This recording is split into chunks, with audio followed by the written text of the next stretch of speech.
Salut les devins, c'est Saikyo. On se retrouve aujourd'hui pour se parler de Dragon Ball Super, une vidéo qui n'était absolument pas prévue concernant une toute nouvelle interview d'Akira Toriyama. Je comptais juste vous la retweeter et ça suffisait, en tout cas c'est ce que je croyais, jusqu'à ce que j'ouvre YouTube 10 minutes après que cette news nous soit parvenue et que je tombe sur un titre qui disait Akira Toriyama annonce la fin de Dragon Ball et de Dragon Ball Super tout court. J'ai cliqué sur la vidéo, le mec était limite en train de pleurer, ça va se terminer, etc. Donc bon, je me suis dit je vais recadrer un petit peu les choses, premièrement parce que ça ne me semble pas du tout être la situation, et deuxièmement, pour soumettre cet élément à votre propre analyse et que vous veniez me la partager en retour, je serai là bien sûr comme toujours, pour vous lire et vous répondre un maximum qui m'est possible. Vous le savez, le film Dragon Ball Super Super Hero prépare sa sortie en version Blu-ray. Au Japon, ça n'a pas encore été annoncé en matière de date pour les autres pays, DVD et Blu-ray pour ce 7 décembre. Il y aura d'ailleurs une sorte de vidéo plutôt événement pour fêter un petit peu cela. Est-ce qu'il y aura des annonces sur DBS ou non? On verra bien. Mais en parallèle, il y a aussi un bouquin qui sort au Japon, l'Anime Comics, et vous le possédiez déjà peut-être pour le film Dragon Ball Super Broly. C'est cette espèce de manga en tomes reliés qui prend des captures d'écran du film et qui les met en scène comme si c'était un manga à lire. Du côté du Japon, la version digitale dématérialisée est sortie de cet Anime Comics.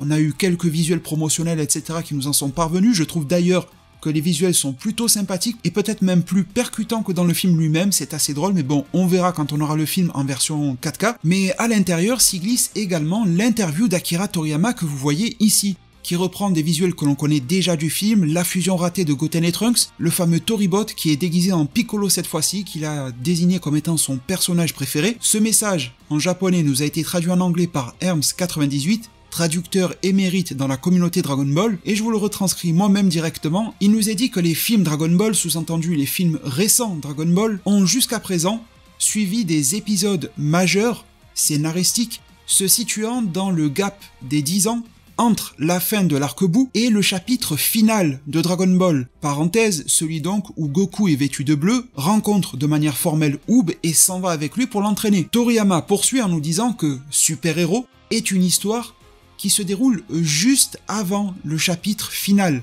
Grâce à l'excellent réalisateur et au staff, le film a été reçu comme étant le meilleur par ceux qui l'ont vu. Je suis ravi d'avoir pu prendre part à sa conception. Il soupire et tente d'être modeste en disant « du moins, si je peux me le permettre ». Avec cet Anime Comics, vous pourrez facilement apprécier de cette qualité merveilleuse et probablement aussi y découvrir de nouveaux éléments. Alors s'il vous plaît, passez-le au peigne fin et vérifiez chaque recoin. Alors voilà, c'est à partir de ce message-là que je me suis retrouvé à voir non pas une mais plusieurs personnes, qu'elles soient créatrices de contenu ou non, peu importe, affirmer que c'était la fin de Dragon Ball qui venait d'être actée, sauf que vous me direz quelle en est votre analyse, et on a bien sûr le droit de se le demander. Mais est-ce écrit ici, en ces termes et en ces mots, que après Super Hero, il ne se passera plus rien et que Dragon Ball sera terminé? Bien évidemment, il fait référence au chapitre final initial parce que, à ce jour, il est toujours le chapitre final de Dragon Ball. Et à l'intérieur de la chronologie de Dragon Ball, il n'y a rien qui va au-delà de cela. Dragon Ball GT est une série officielle mais elle ne fait pas partie du canon de Dragon Ball. Super Dragon Ball Heroes et Dragon Ball Heroes non plus. Donc oui, à ce jour, la fin de Dragon Ball, ce n'est pas Granola ou Super Héros, c'est le 28e tournoi des arts martiaux. C'est une vérité de dire alors que les films récents se sont déroulés entre la fin de l'arc Buu et le chapitre final, il n'y a rien de nouveau. Si je devais faire ressortir un point majeur, c'est cette phrase-là. Super Hero est une histoire qui se place juste avant le chapitre final. Alors c'est vrai qu'une interprétation et compréhension plutôt alarmiste pourrait se dire que si c'est l'histoire juste avant, ça veut dire qu'il n'y en aura pas après, et donc nous arrivons ensuite à la fin de Dragon Ball, et on baisse le rideau. C'est vrai que de ce point de vue-là, je pourrais le comprendre. Mais en même temps, ce message-là est plutôt fort de sens car c'est Akira Toriyama qui remet sur la table le sujet de la fin de Dragon Ball, qui avait été très peu évoqué par Akio Yoku et son comparse Hayashida lors de la promotion du film Super Hero, qui avait été nettement plus appuyé en interview par Toyotaru en 2017. Il nous disait que le manga Dragon Ball Super se préparait à rejoindre d'une manière ou d'une autre la fin de Dragon Ball, mais il ne précisait pas s'il allait la rejoindre et s'arrêter avec ou bien la surpasser, c'était donc ouvert. Et là, j'ai envie de dire que l'autre interprétation, qui a l'air presque de sauter aux yeux, mais dites-moi et rattrapez-moi avant que je ne trébuche et je ne fasse une erreur, l'interprétation qui m'apparaît, c'est de se dire que Super Hero est l'histoire juste avant le chapitre final, et que Dragon Ball Super et ou Dragon Ball pourraient être amenés à surpasser le chapitre final originel de Dragon Ball. Ça prendra le nom qu'ils veulent bien lui donner. Ça permettrait d'ailleurs, à la vue de cet arc super-héros et de sa préquelle en approche avec Goten et Trunks, de revaloriser cette nouvelle génération, d'avoir toujours Goku et Vegeta dans les parages, mais peut-être moins qu'à l'accoutumée. Il me semble que les fans le demandaient énormément, de valoriser la jeunesse, de valoriser l'entraînement de Oob, et d'avoir de nouvelles histoires qui iraient au-delà de ça, parce que ça serait quand même étrange que Akira Toriyama soit ici, par ce biais-là, en train d'acter la fin de Dragon Ball, en sachant que le producteur de l'anime et des films, Hayashida, à l'époque de la promotion du film super-héros, nous disait en plein panel de promotion du film, c'est vraiment inhabituel, en plus les japonais ne communiquent pas comme ça, il s'était quand même permis de dire que, en plus de super-héros, 30% de son temps était accaparé par autre chose. Aucun d'entre vous n'aura également manqué ce fameux propos de Akio Yoku sur le site web officiel de Dragon Ball, nous disant que en 2022, quelque chose d'autre que super-héros pourrait arriver. Alors le film ayant été décalé et Toei Animation ayant eu ses problèmes, on comprend tous que ça ne va pas tarder, même si ce n'est pas 2022, il y a sûrement eu un petit effet domino de décalage, mais c'est quand même dans les plans. Ça, ce n'est pas de la rumeur, ce n'est pas du leak, c'est de l'officiel. Toujours de manière tout à fait officielle, ce même Akio Yoku nous avait fait une autre interview dans le magazine V-Jump, c'était en juin 2022. Il disait, je cite, « La prochaine réalisation est en cours. Comme la réalisation actuelle, à savoir Super-Héros, a pris 5 ans, il est évident que l'on poursuive. Et puis Akira Toriyama lui-même continue de dessiner du Dragon Ball pour nous.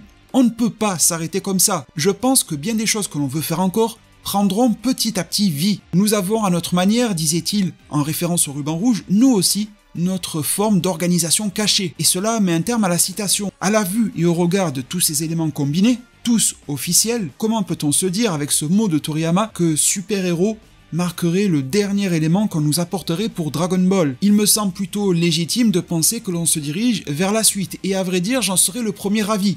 Je dis depuis tellement d'années, et je sais que je ne suis vraiment pas le seul, Dragon Ball, et notamment Dragon Ball Super, s'est pris le pied dans le tapis tout seul. Certes, ça développe un certain entre-deux, c'est vrai que c'est plutôt pas mal d'avoir certaines informations croustillantes, on ne dit pas non, mais c'est quand même un gros piège de se fermer tous ces champs de possibilités en matière de scénario parce que l'on sait déjà comment sont les personnages 10 ans plus tard. Même s'il faut faire un petit peu reculer Goku et Vegeta, émancipons-nous de tout cela. Mettons en avant chacun des personnages qui le méritent, ne bafouons pas non plus ce duo de légende Saiyan Goku-Vegeta, bien sûr que non, mais essayons d'avoir un nouveau récit équilibré, actualisé, qui va au-delà de la fin originelle de Dragon Ball, sans en remanier les piliers. Il faut qu'elle se déroule de la même manière, on pourra toujours faire des petits ajouts, un petit virus qui regarde le combat de Goku face à Oob ou Whis, mais conservons les bases solides de la fin originelle de Dragon Ball et construisons quelque chose de plus pour évoluer par la suite. C'est en tout cas comme ça que j'ai perçu ce message-là, parce que, sans regarder l'officieux, les leaks, les rumeurs, de manière officielle, nous avons des preuves qui s'accumulent,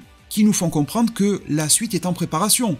Par pure déduction et pour conclusion, si Super-Héros est l'histoire juste avant le chapitre final, il n'y en aura donc pas entre Super-Héros et le 28e tournoi des arts martiaux, l'histoire qui suit ne pourra être qu'après la rencontre avec Oob. Alors même si je ne connais pas de Cher Watson, cela me paraît élémentaire, vous me direz si votre avis est le même. Je vous précise, j'aurais dû le faire en début de vidéo, mais c'est pas grave, qu'en ce moment je subis une panne internet, je vous l'ai mis dans l'onglet communauté YouTube, mais je le reprécise ici. J'ai accès à internet, mais c'est extrêmement lent, particulièrement en ce qui concerne le débit montant, l'upload, l'envoi. C'est pile ce que j'utilise pour envoyer des vidéos sur internet, donc ça me fait ramer de fou. J'ai un problème vraiment très atypique, je suis en train de mouliner avec le SAV, etc., mais j'ai peut-être une petite lueur, un peu comme quand Goku est en train de tomber au tournoi du pouvoir et que tout d'un coup il va activer l'Ultra Instinct et déboîter tout le monde. Les vidéos vont se poursuivre, mais le rythme va être probablement chamboulé. Je vais donner le meilleur. Ce qui me permet de le faire et ce qui me motive, c'est clairement vous. Merci vraiment pour toute la force. Le pouce bleu sera le bienvenu, l'abonnement, la cloche des notifications. Merci vraiment pour tout. Prenez tous extrêmement bien soin de votre futur. Et à plus pour de prochains arts divinatoires.